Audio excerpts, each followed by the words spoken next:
You're trying to give the young people something that will help them, yet you don't know exactly what it ought to be.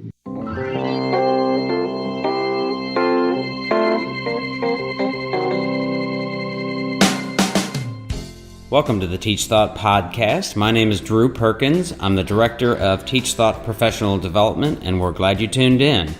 I'd like to remind you of the value of leaving reviews on places like iTunes or wherever you're listening, as well as the value of sharing us with your various networks. It's a real pleasure for me to host most of the TeachThought podcast episodes and get to bring you thoughtful and interesting guests. And as our audience grows, so does the quality and the quantity of guests that are available to us. So we do encourage you and would appreciate any of those reviews, shares, and things like that to help us grow our audience. If you have questions, comments, or suggestions, please feel free to reach out to me via email at drew@teachthought.com. If you have stumbled upon us but are not familiar with our work in other areas, just a few notes that we do directly work with schools, leaders, and teachers to help them grow to better prepare learners for what we call the modern world by building upon the ethos of TeachThought.com.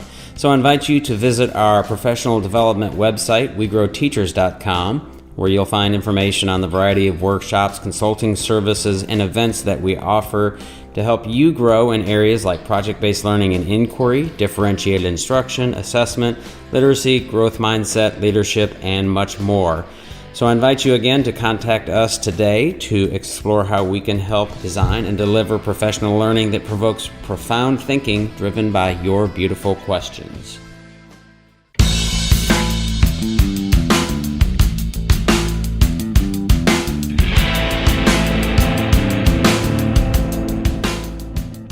In today's podcast, I spoke with Bradley Campbell, who is a sociologist and associate professor of sociology at Cal State University in Los Angeles. We focused on his work around victimhood culture. He has a new book called The Rise of Victimhood Culture, Microaggressions, Safe Spaces, and the New Culture. And fascinating conversation as he delineates between the cultures of honor, cultures of dignity, and cultures of victimhood. And we talked about equality versus equity and how folks navigate that in ways that are perhaps non-productive, and some of the data and research that he's found, as well as some of the perhaps takeaways or suggestions for educators who are interested in social justice and moving that rock forward in a way that is meaningful. I enjoyed the conversation, and I hope you do as well. Bradley, welcome, and I want to give you, as I often do, an opportunity to introduce yourself and give our listeners a little bit more background on who you are and how you came to your current landing spot. Okay, thanks for having me. I'm a sociologist here at Cal State Los Angeles. I'm interested in the sociology of morality, so I'm mainly interested in moral conflict, clashes of right and wrong, and how they're handled. And that's obviously a very big subject matter. It's a big part of human behavior. We disapprove of others' behaviors on a daily basis, right? That there's some kind of behavior that you think is wrong or immoral or undesirable in some way, and there are all kinds of reactions that you might have to it. And so we look at moral conflict or disputes.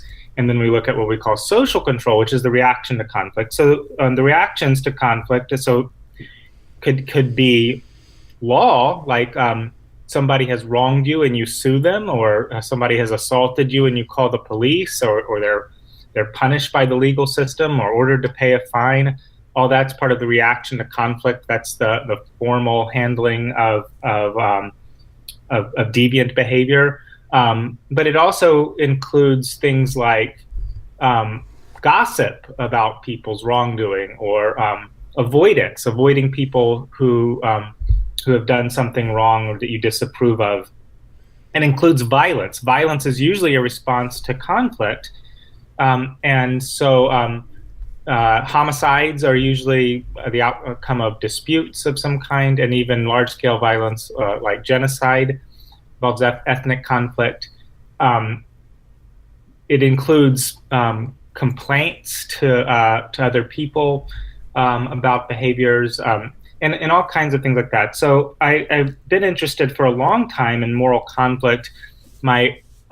At the University of Virginia, I worked with Donald Black. He was my dissertation advisor, and I was originally working on genocide, and I was using Donald Black's framework that he originally used to examine law and how the police respond to complaints and how and the outcome of court decisions and all those kinds of things. And he was trying to explain those things, the aspects of the legal system and how police and courts and witnesses and others behave, explaining those things with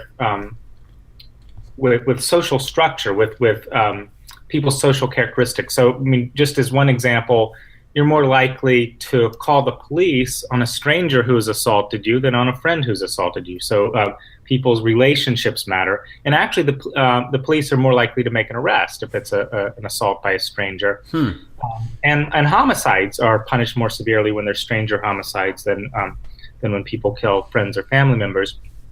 So these are all the kinds of things he was looking at initially with law. It was then expanded to look at all these other ways of handling conflict. And I examined genocide, mass killing based on ethnicity.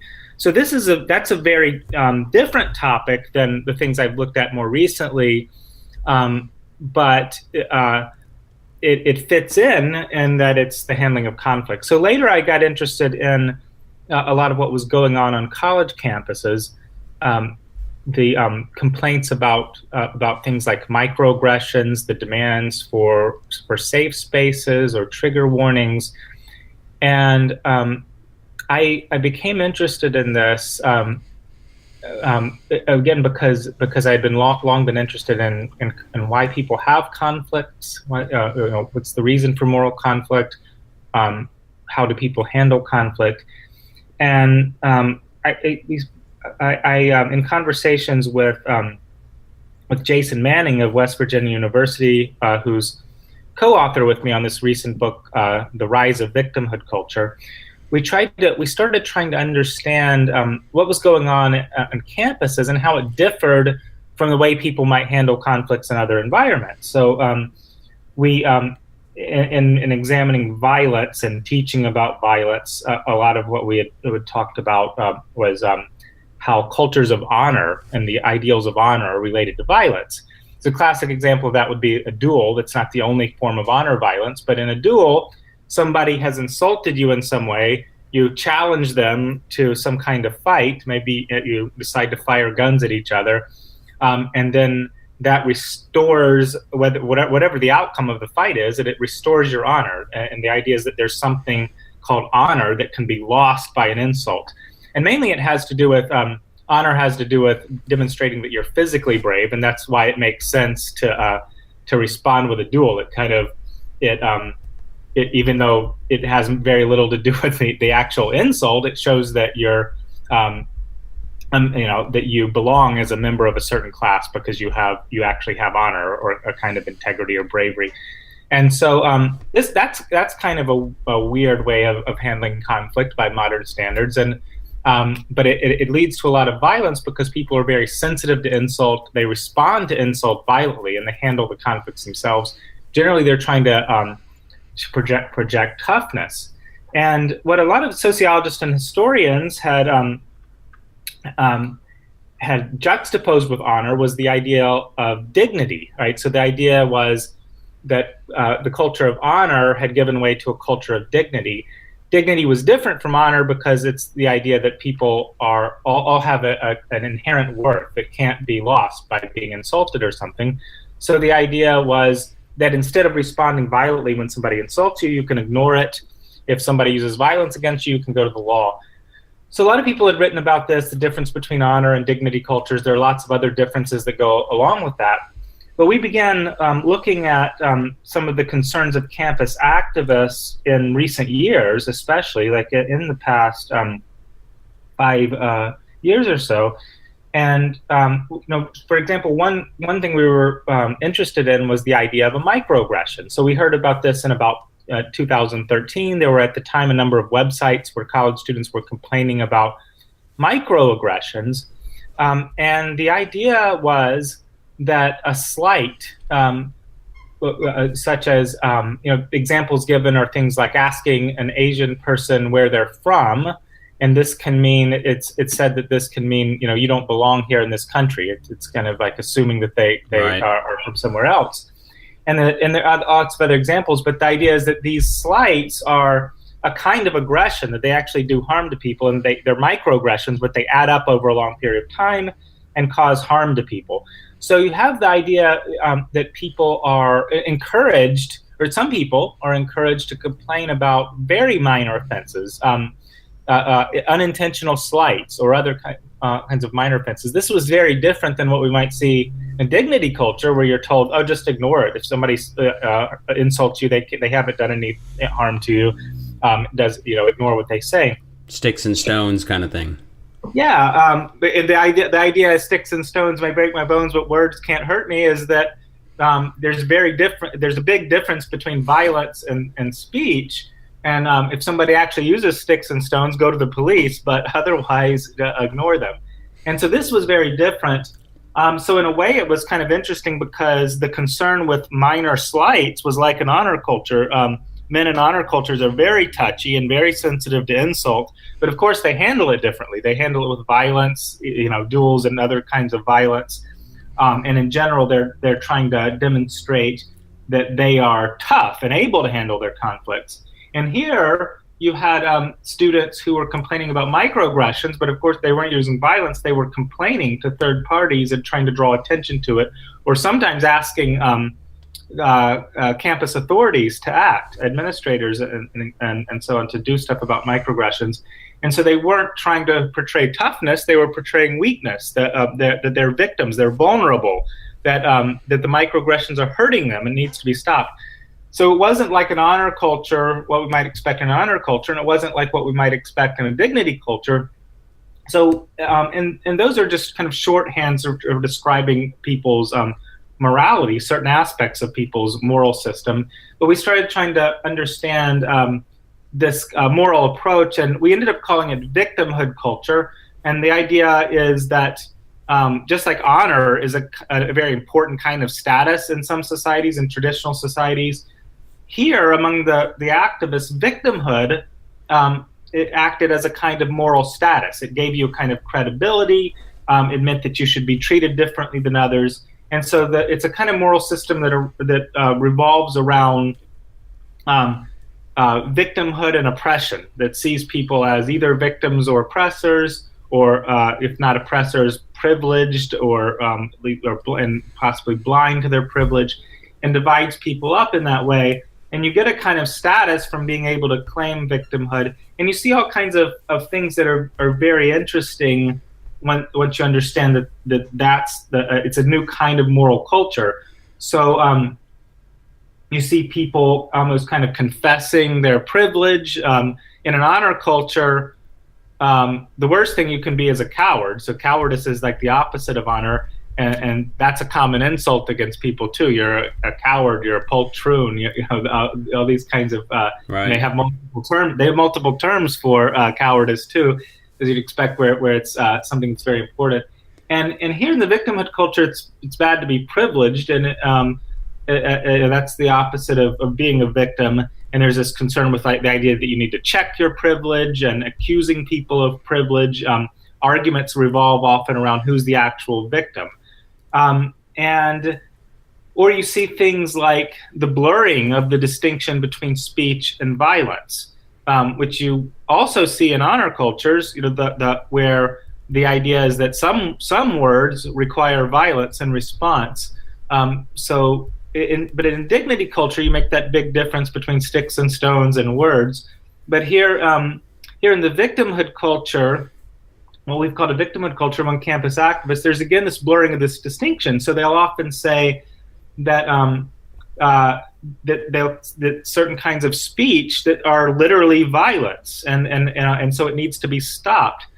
we were concerned about it as a threat to free speech on campuses. But even in the concept of microaggression, you see the idea that it's a little act of aggression, that it's almost a kind of violence that actually does people harm. And then there are also attempts to ban speakers from campus based on the idea that they're doing actual harm to people. And if the authorities won't act and won't keep them from harm, then they're entitled to go shut the speaker down themselves. And so a lot of this kind of makes more sense understanding it in this framework. And as sociologists, we were also interested in the causes of it, why we got it in certain environments and not others. Right. As you've unpacked tons there, and the clarity around that honor culture and then the dignity culture, and then I don't think it's somewhere in the middle, but it's somewhere in the universe of cultures of victimhood. So this is a bit outside of our normal podcast discussion around teaching and learning, but there's obvious connections, and I'm wondering, I'd like to sort of kind of walk through and get your thinking on some of the things around, first of all, student to student, and as the interactions and communications between students, and how we might manage those things as educators, and any insight that you might have, and is it different from sort of elementary to middle to high to university, and are there things that we need to be aware of? But then also some of the stratification hierarchy issues that arise just naturally,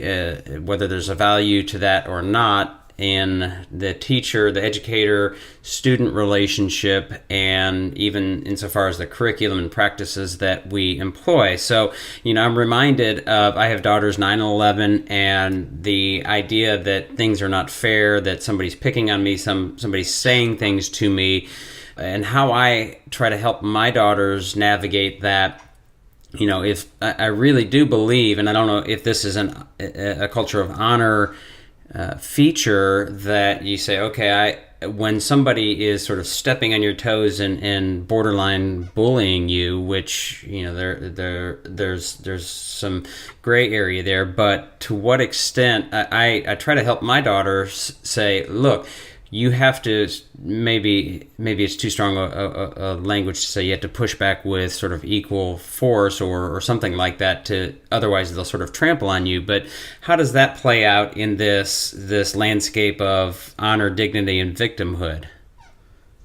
Yes, these are all tendencies and matters of degree. So it's you'll see certain aspects of one kind of culture in other contexts too. So it's when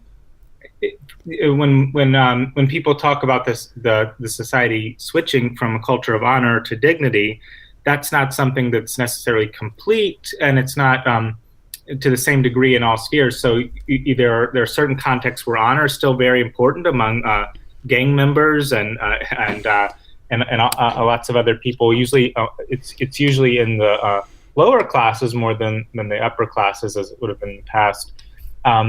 But it's also, it's not as if honor is the idea that your reputation for bravery is important, and it's important that not be lost. It's not as if, even after there's a switch to dignity culture, that it's not as if being a coward is a good thing. So there's still, the moral values are emphasized to a greater degree in some contexts than others.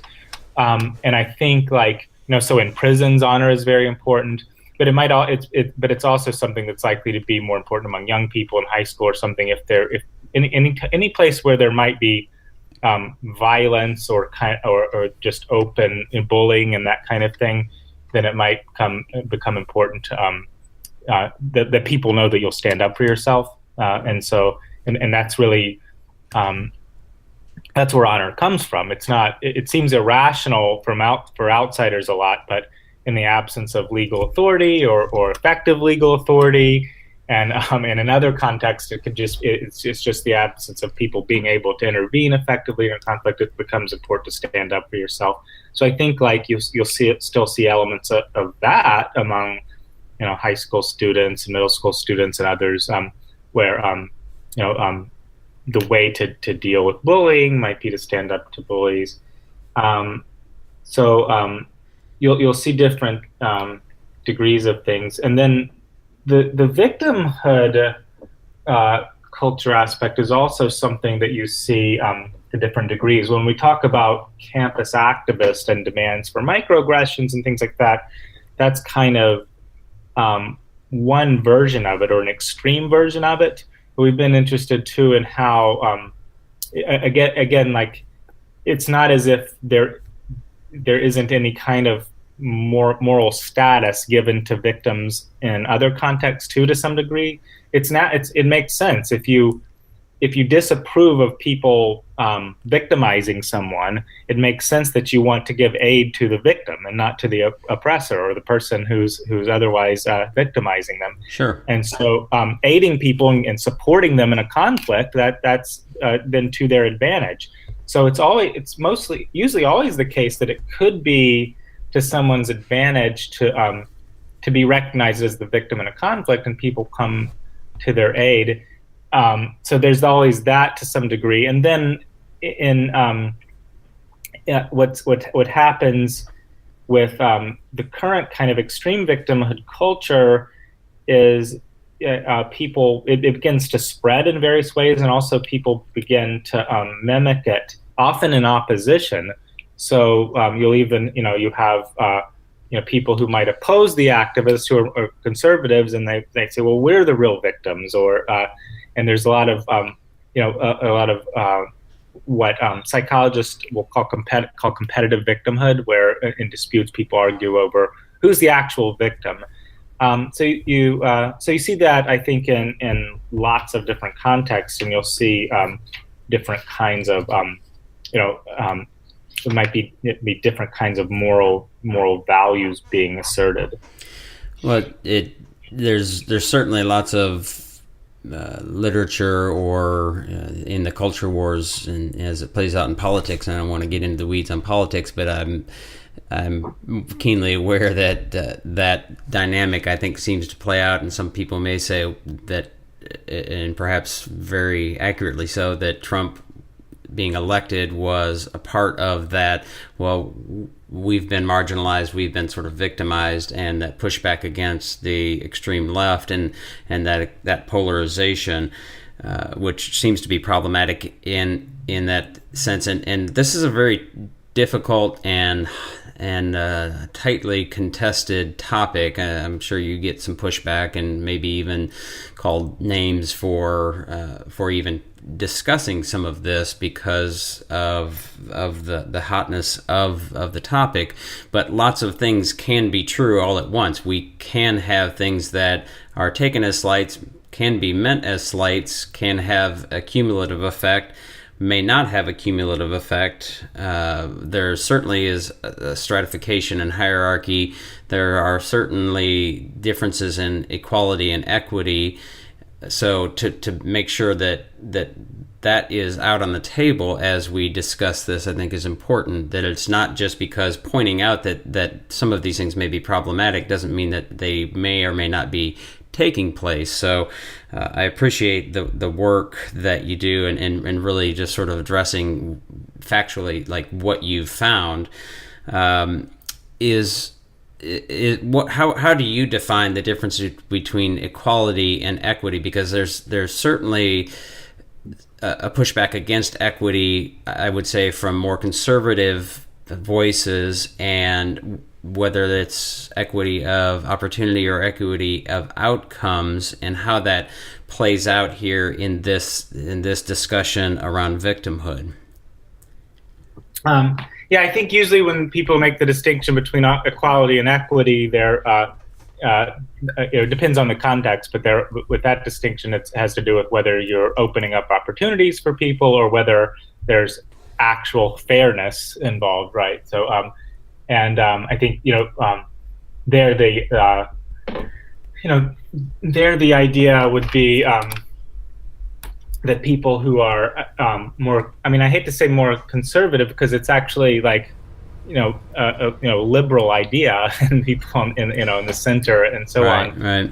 Kind of, yeah. So if we think of like but that idea that, well, there's not going to be perfection, but we need to strive to give people kind of opportunities. They're not going to end up in the same place, and society's never completely fair. And I think that's usually then like the further left push for something called equity or something, or social justice. I mean, these terms are always used different ways, right? But they would say they would see much more radical change in society being needed. That fairness is so deeply rooted because of historical legacies of racism and colonialism and oppression, and that there's no kind of so that the idea that women and men are ever on an equal playing field, or that blacks and whites are, or and then they extend it to to things about sexuality and sexual identity and gender identity and all these things. And so the idea is that there is always oppression in any interaction between those in those different kinds of where you'd see like a victim and an oppressor, whether it's what they whether it's people of color versus whites, or what they would say is like transgender versus cisgender or something. But so that the idea is that there's always oppression, and so simply saying like, well, we'll treat people equally isn't enough, and it's actually misleading, because you're just furthering oppression by pretending to treat them equal. So that's kind of where they're coming from, and they they sincerely believe that. I think that the problem with it is that it's unclear whether and actually sometimes it's I'd say it's unclear that their proposals or the program actually does much to help the people that they see as victims is one problem. So if you looking at something like a microaggression, it's not that nobody ever slights anybody. Nobody's asserting that there aren't actual slights and insults, or that people don't say things, or that even and it's not even and it's likely true that minorities and maybe women experience them more than others, but even still, like that kind of thing needs to be studied and documented in a systematic way. There a lot of this. I mean, I have to look, but the studies that have been done have shown that the when you try to document how often this actually occurs, do the recognized kind of microaggressions occur? The idea of the activist is that it's constant. It's constant barrage every day. But when they've done surveys and asked people, it seems to be something that's actually fairly rare. And so if it's something that's only occurring a few times a month or something, forget the exact numbers, is it really taxing them in this way? But the other, I think what people would object to is, first of all, the concept of microaggression. It's not that there aren't slights, but to call them microaggressions is, first of all, to say it's a kind of aggression. It's to assume this framework where they cause real harm. Again, that's something that needs to be studied and determined. It can't be assumed outright, and there isn't that kind of evidence. The other thing is to say that that even though it's not, we might say, well, maybe minorities experience more of these slights than others do, but in the framework of microaggression, it's only minorities that can experience them, right? So a slight against a white person for being white wouldn't be a microaggression at all, or against a man, right? It's like it's not even then a microaggression. So all this is it's an ideological way of looking at things, and then the question is whether this framework and dealing with things this way actually helps anyone. I mean, is the situation so desperate, like that people are being oppressed because of microaggressions, that universities need to have microaggression training and all this stuff? There's no evidence that any of this is helping. Again, maybe it is, but the evidence would need to be collected. And there's a lot of reason to think that that it causes harm. One reason was given by Greg Lukianoff and Jonathan Haidt in their article in The Atlantic in 2015 called "The Coddling of the American Mind," and they have a book coming out in the next month also called "The Coddling of the American Mind." And their argument was that if you look at the principles of if you look at how we do therapy, cognitive behavioral therapy, which is a form of therapy that's shown to be effective more than other forms. The idea of cognitive behavioral therapy is, for instance, to get people, in dealing with depression and anxiety, to think differently and to, for example, not to magnify things. Would be one example. So magnification, blowing things way up, or reading people's intentions, always assuming people's intentions are bad. All these are patterns of thought that can lead you to anxiety and depression. They're not. It's a way of looking at the world where you don't, when you're reading bad intentions to people or you're magnifying things, it's something that's actually false. People probably didn't have those, the negative views of you, or these things that you thought were such a big deal probably aren't nearly as big of a deal. And so by training your mind this way, then you can, you can reduce depression and other problems. And what they argued is that that a lot of what we were seeing on campuses and elsewhere too, in high schools and other places and in businesses now and so on, but this focus on microaggression and safe spaces and these kinds of things was the exact opposite of the advice you would give people in order to be mentally healthy and happy. That you're teaching them to read fairly innocuous statements as having some deep, sinister meaning or offense to you, and you're teaching them to think that small things are a big deal and are going to harm them, and so the idea is that you're trying to if you're trying to help the people you're seeing as victims, what they said is that you're probably harming them. And this kind of flips it around. Usually, a lot of times the concern might be with free speech or something, like the people accused of microaggressions are like, if I go into a classroom and I'm talking about data or whatever, or make a joke or whatever it is, and then I'm accused of a microaggression, has my speech been violated? And that's an important issue of free speech and academic freedom. But what they point out is that it's not even clear and that you're helping the people you see as victims, and you may be harming them.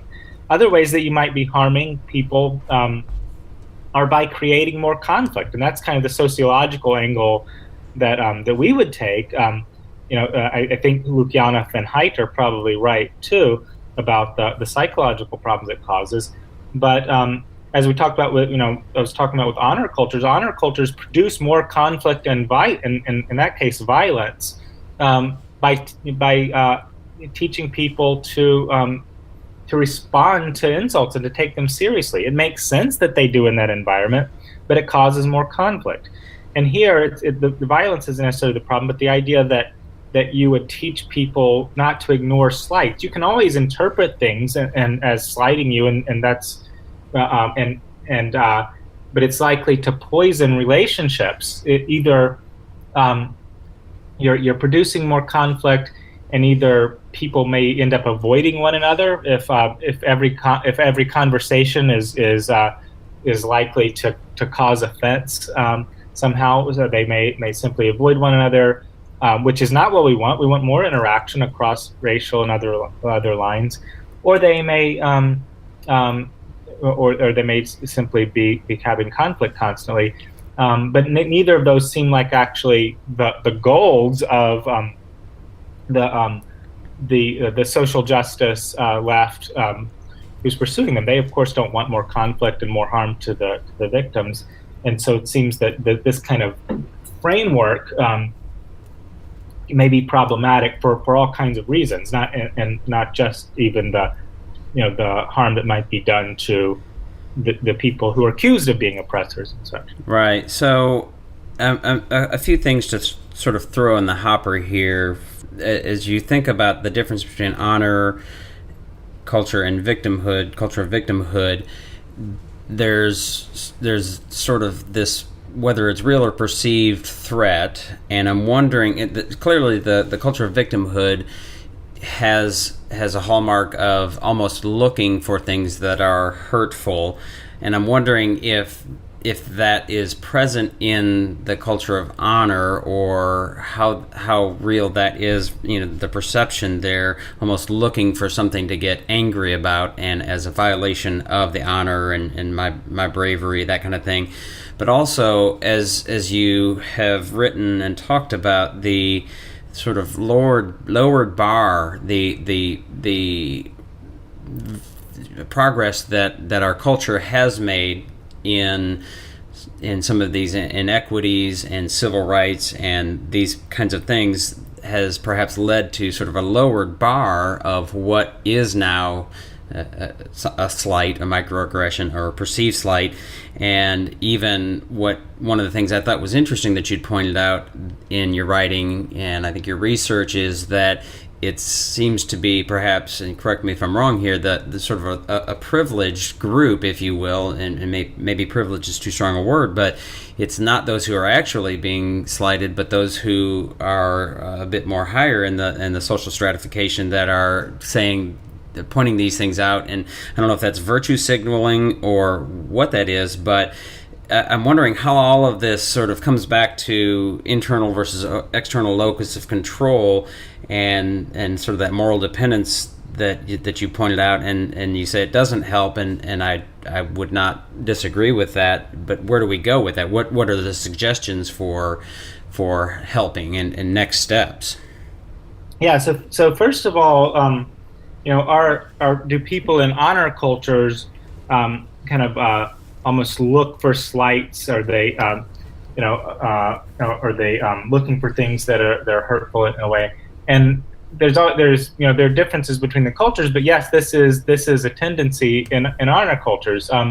So it's you might think, if you only knew about honor cultures, that people responded aggressively to insults, that they were quick to to use violence for perceived slights and things.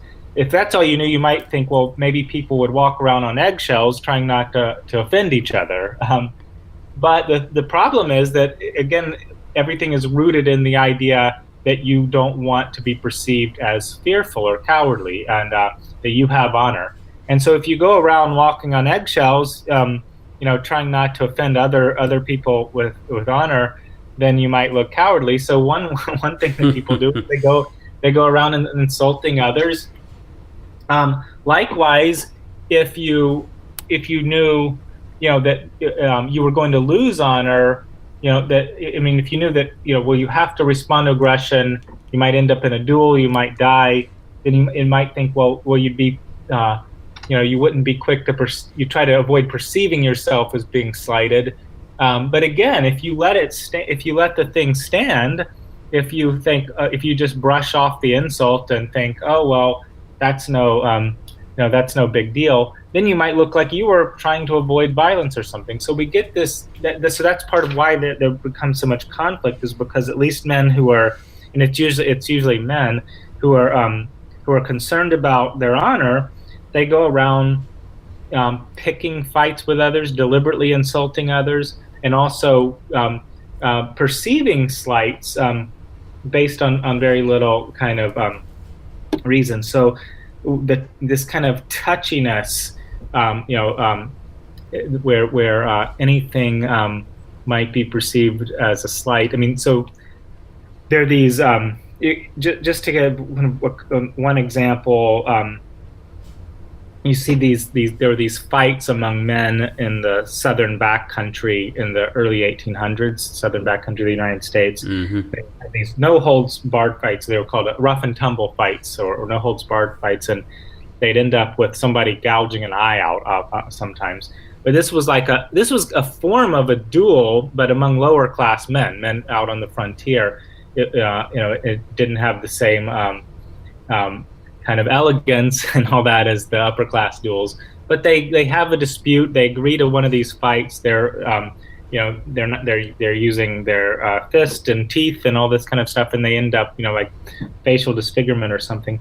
But in the account about them, they were talking about all the reasons that might lead to one of these rough and tumble fights, and it said, if you offered somebody a drink without wiping the bottle first, or if you misplaced a person's hat, or it listed all these kinds of things like that were, just really trivial stuff. So the idea was that these were men, looking for a fight, right? Looking to take offense at pretty much anything. Right. And that's the idea in honor cultures generally.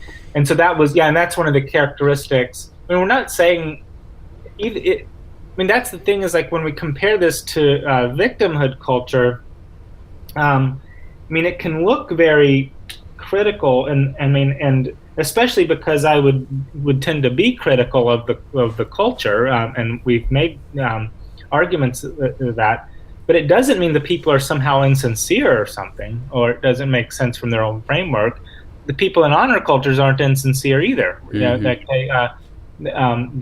They're quick to perceive slight, and it's not necessary. It can be in their interest to do so, right? It really is the case that they can lose their honor by letting things go. So so in the victimhood culture, is that you asked if there's now a lower bar for slight, and also who are the people making the complaints? Are they actually are they the biggest victims? And I think so what we see in these things, we talk a lot about microaggression because it's just such a good illustration. It's kind of where we started getting interested in it. But that's not the only thing. But that's a good example of just lowering the bar for slight. Even the term micro aggression, the micro part of it, they're even acknowledging that these are things we used to let go, right? Like we used to not bother with, but now we're realizing they're important. Now we're realizing that it's not just the slurs and the overt kinds of prejudices, that it's these small things and conversations that matter. So that's, it's sometimes confusing to me when people who are more sympathetic to the culture we're talking about reject what we say, because they end up saying the same thing, just in a way that's from the perspective of those who believe it. But they're the ones saying that we used to let this stuff go, and now we're saying it's important. So there's this lower bar. Who's doing the complaining? This is another.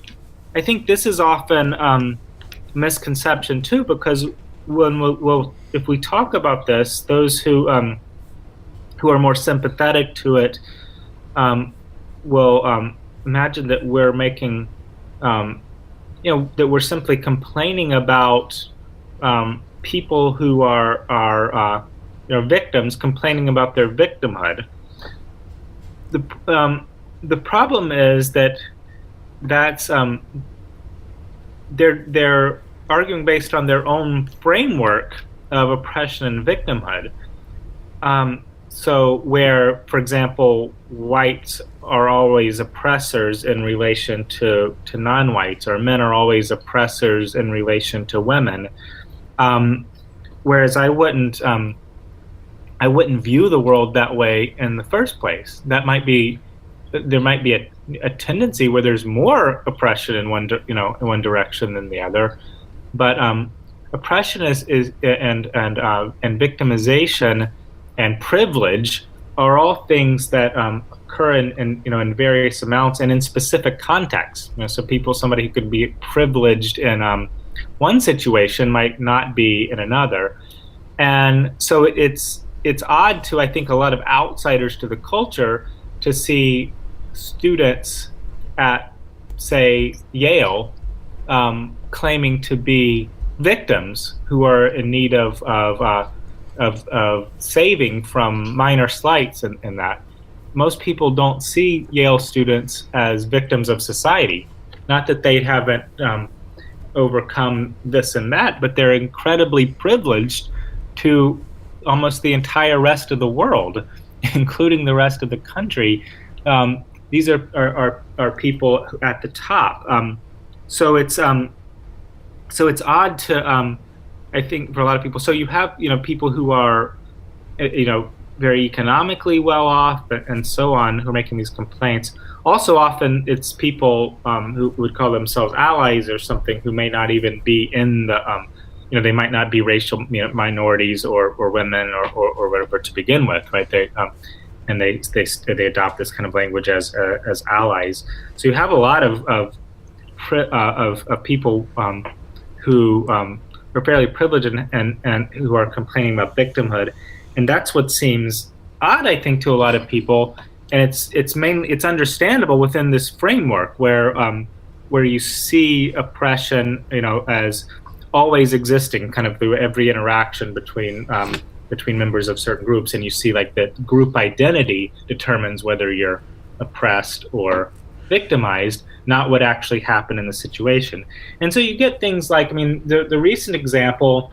So another thing you see, aside from worrying about small slights and thinking that there needs to be intervention, maybe even by university administrations and others, intervention to stop things like microaggressions against people who are seen as members of victim groups.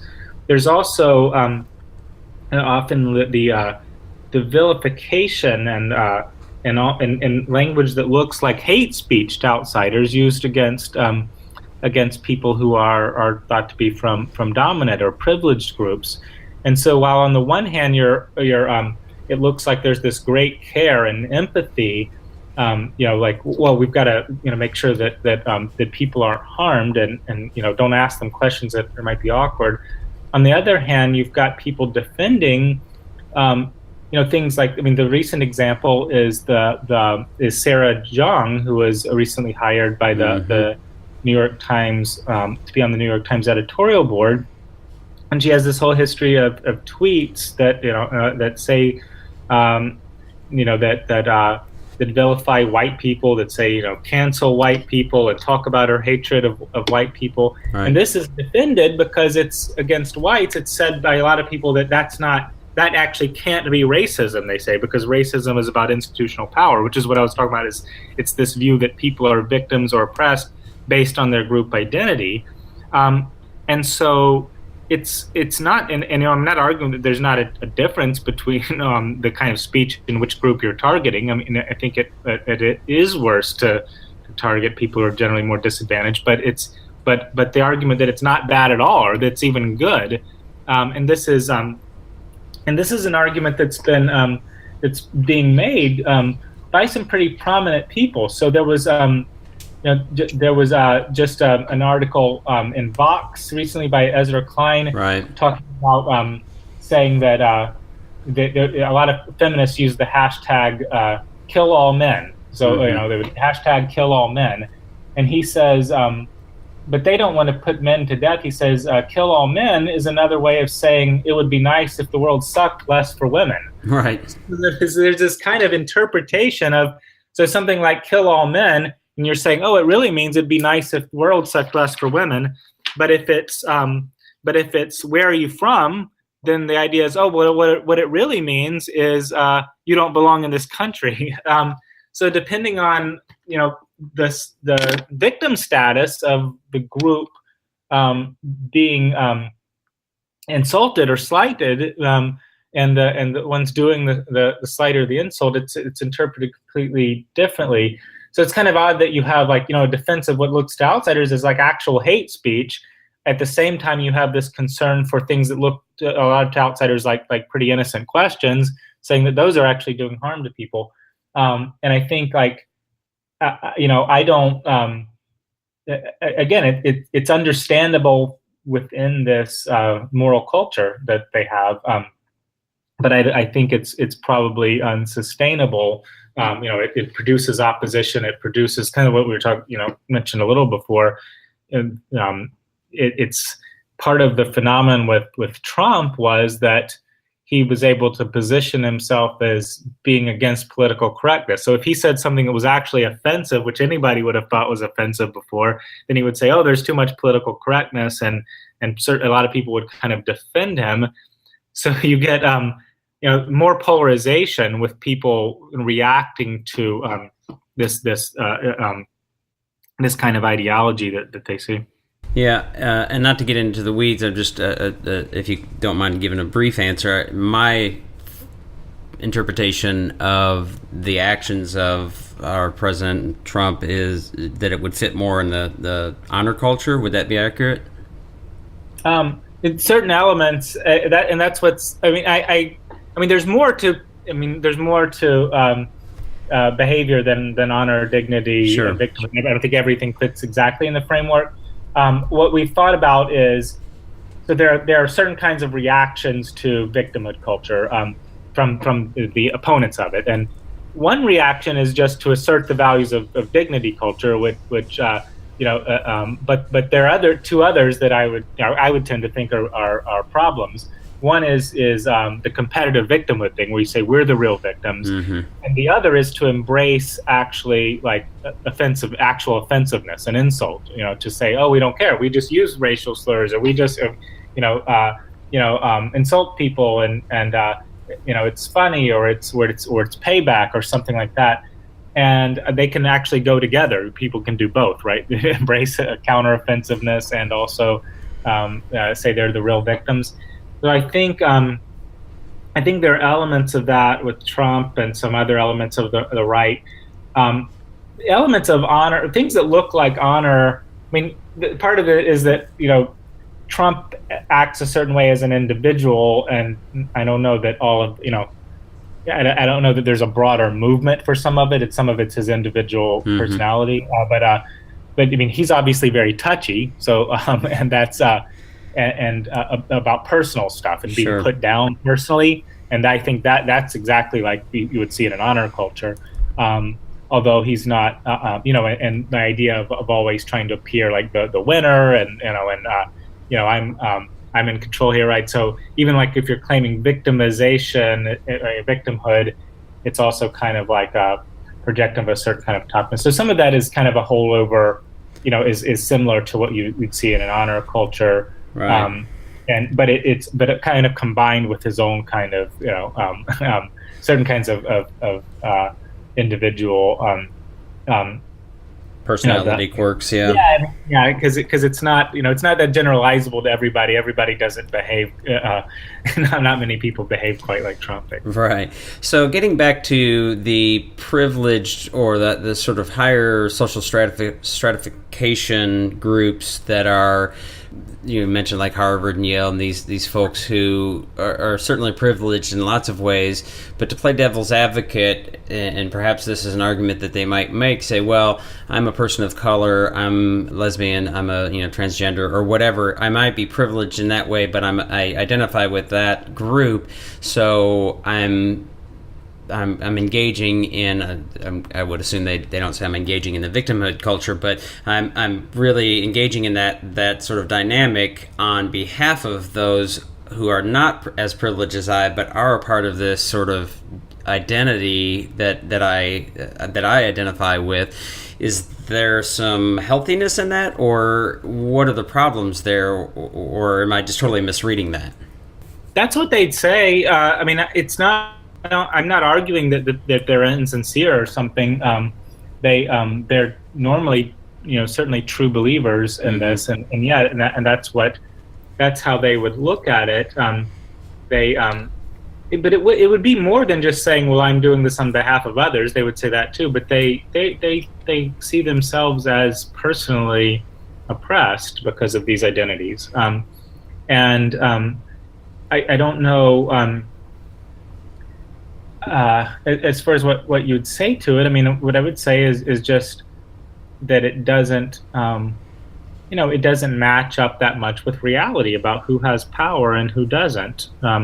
It's always been interesting to me because, in sociology and with the social justice kind of movement, people often talk about class, race, and gender, and that was like the big three, and they've expanded other things like, sexual orientation or gender identity, but the class, race, and gender, and then, but the class kind of always gets dropped now. It's more about these cultural identities or sexual identities, and so you actually, thinking about the groups you can denigrate, working class white men are one of the groups. People who are often, so whites who are poor or working class. often just seen as racist and oppressors themselves. And that's where I think that, how is it a problem? It's a problem because it's producing. And again, I'm not saying this is the only problem with society or the main one, or that there aren't problems coming from the right too. But but if you're looking at college campuses and what's coming out of that, what's coming out is ideas and that are going to lead to reactions and more polarization. They're not going to be embraced. People who are poor and working long hours and trying to get ahead aren't going to say, "Oh wow, don't I have it so much better than this Yale student?" People who are at an Ivy League university are going to be extremely successful in life, and people aren't going to think that way, and I don't think that they should. I think that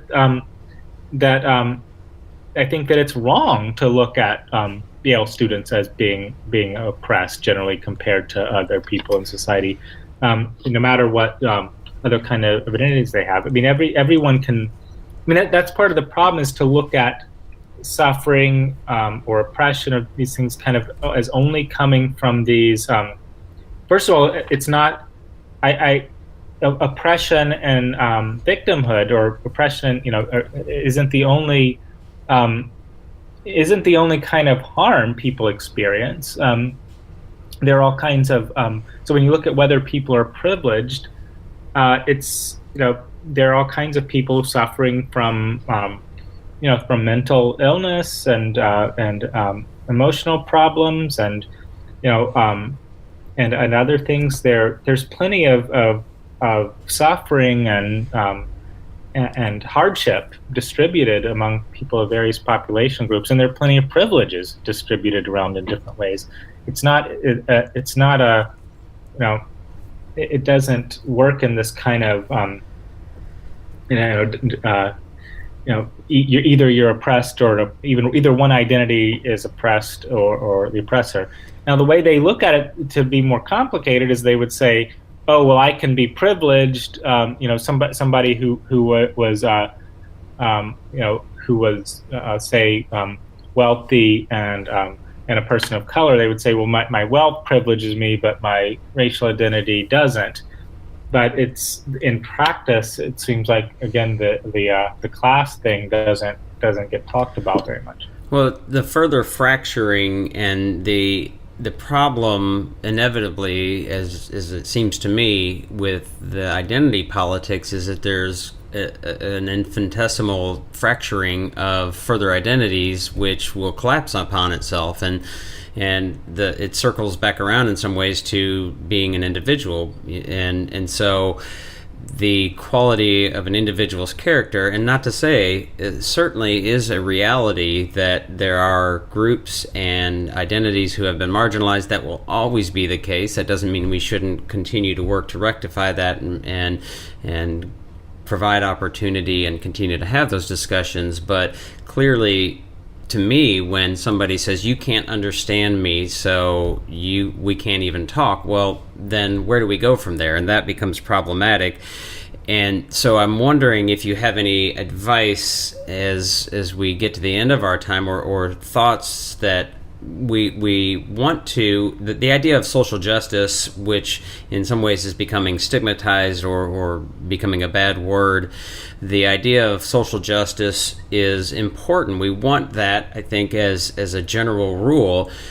As you think about educators, not just in K-12 but universities, but working with students of all races, genders, classes, whatever identification you want to make, how might you suggest they go about that work of social justice? And maybe more importantly, what are some things that might be important to avoid if we want to get to a more equitable place?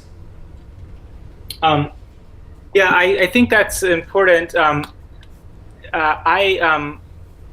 I am in favor of social justice, and I think a lot of people have rejected the term now because of the way it's used. Right. I'm hesitant to do that the problem is I also am hesitant not to, you want to refer to people in their own terms, right? And if the campus left, or those who embrace what we've called victimhood culture, they would see themselves as pursuing social justice, right? So it's like kind of more descriptive. Sometimes we call them the social justice left or something like that. That's how they see themselves. But I think of social justice as as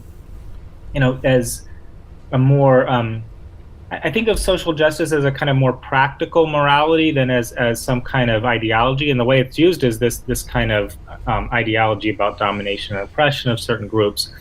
And I would simply see it as paying attention to the way society is organized. That there is of course justice and unfairness and all kinds of wrongdoing on the individual level, which I think is most of what.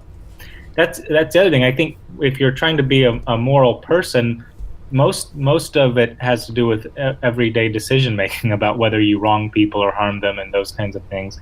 But you also do want to think about social justice, which is trying to have a society organized in a specific way that leads to flourishing. But that's a practical question. It's a practical question what effect policies have on things. And I mean, there of course can be moral differences between people, but this kind of thing I'm talking about, where if microaggression training causes problems and hurts the people that you're trying to help, then pursuing microaggression complaints isn't social justice. It's the opposite. And so I think what I would say, like, people need to think very carefully about what their moral ideals are and how to reach them. And if they disagree, I mean, again, the campus activists, the social justice left, or whatever you want to call them, they may simply still disagree. But I think a lot of others may simply more kind of lazily go along with a lot of the language and not see it as a problem. I think when you're looking at how are people educated and in a K through 12 system or at universities and stuff, and how do you pursue or equip people to pursue social justice? I don't think that for one thing, I don't think that you're there to teach a political ideology. You are, but you are there to equip people to think and to be and to get along with one another, to be kind to one another. And I think that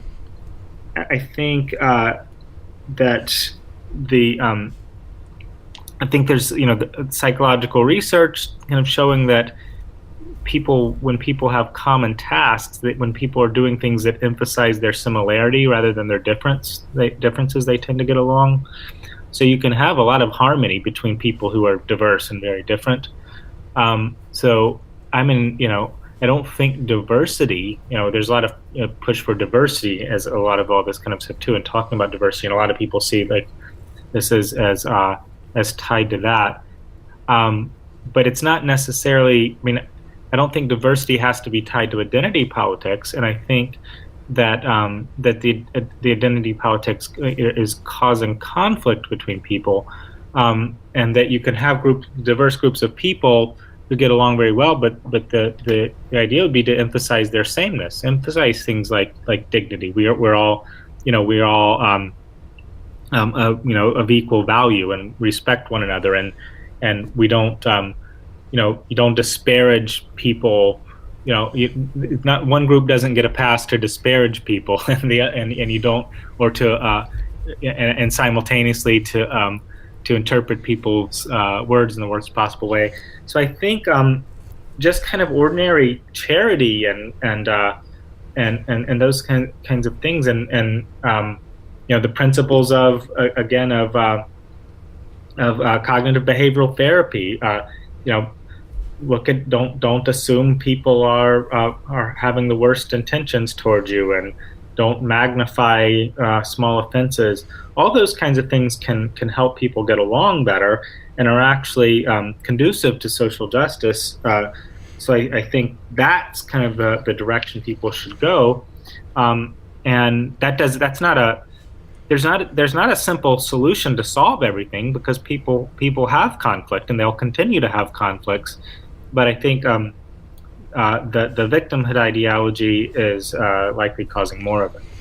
Yeah, I'm wondering too. Again, I know we need to wrap up here, but the work that Paul Bloom has done on, I think his book is called Against Empathy, which is admittedly a funny title, but the difference between emotional empathy and cognitive empathy, and what he actually suggests, which is the idea of compassion. So, emotional empathy, of course, thinking about, I feel what you're going through, which quite often leads to irrational decisions and behavior. The cognitive empathy being a little bit more rational. I understand what you're going through, and that compassionate mindset of, I'm consistently working to try to help address any inequities and things like that. And it can be, I think, it seems like some of the social justice pieces that get pushed out, that are less productive, are probably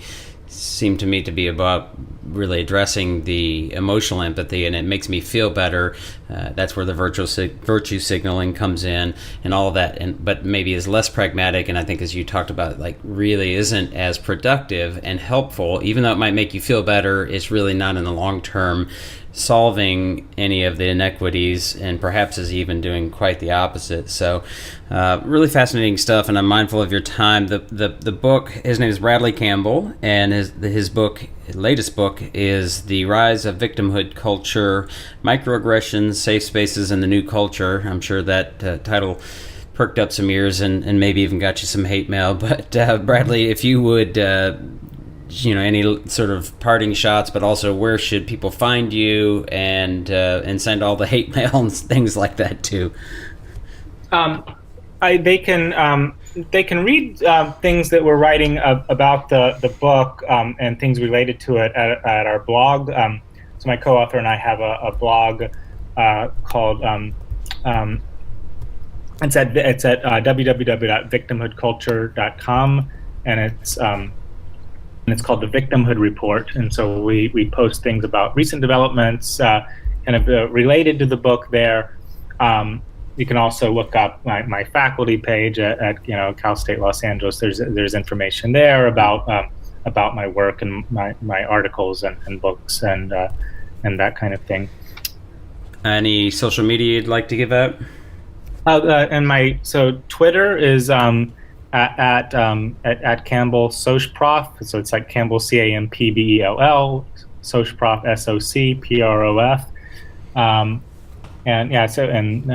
So I tweet there sort of occasionally, and so people can find me there too. Great.